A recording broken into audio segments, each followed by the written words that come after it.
It was near dawn on June 4th, 1989. The Chinese army had won.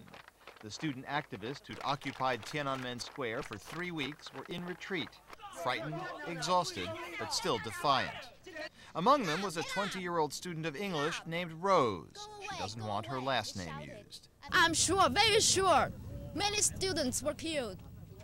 Every anniversary, every year, I automatically became really angry, frustrated, depressed. I knew that's the big date.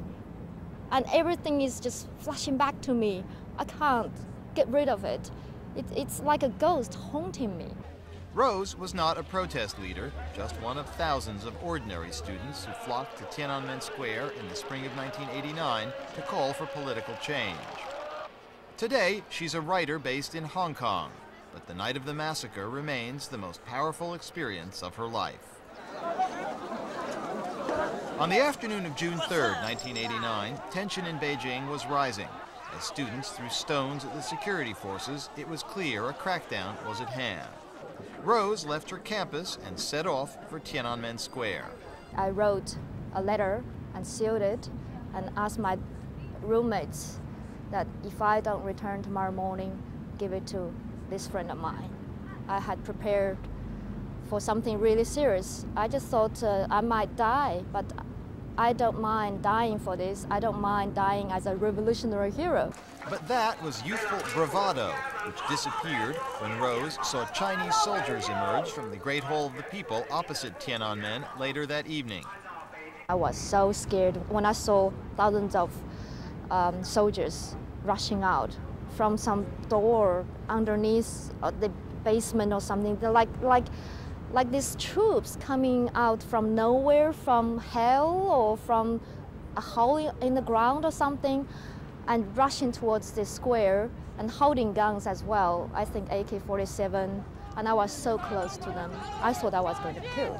Then we saw the students being carried back to the square, and there was this woman, I remember this woman holding some blood-stained shirt and saying, "They're killing us, this is a massacre, this is a massacre."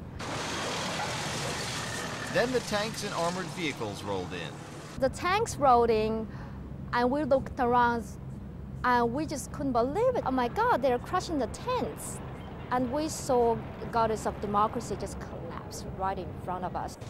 The soldiers and the armed police started to get out of the, rushed out of from behind the tanks, waving their guns and wooden sticks and iron bars, starting to beat us. I was just panicking. I thought I was going to be killed. That's when she ran into CNN camerawoman Cindy Strand. Just 2 minutes before I met your crew, I had just jumped off a tank. I had to crawl over a tank. God knows how I got on to the tank and why I did it. Maybe because I was just desperate. I just wanted to get out as soon as possible. With the army in full control of Beijing, Rose returned to her campus and burned all her notes, petitions, armbands, and other evidence of political involvement. She was never arrested, but like other students in Beijing, spent much of the next year undergoing ideological indoctrination and losing hope and deciding to leave China. Today, she has no regrets about joining the democracy movement, but like so many others, she remains haunted by the ghosts of Tiananmen Square. I think in a way it's been haunting the whole China too.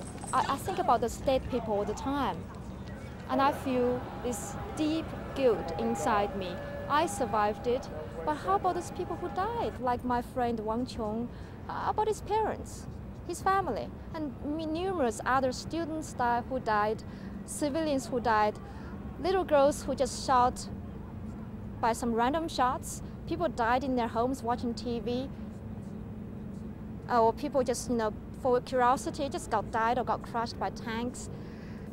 I can't let this go. I really can't.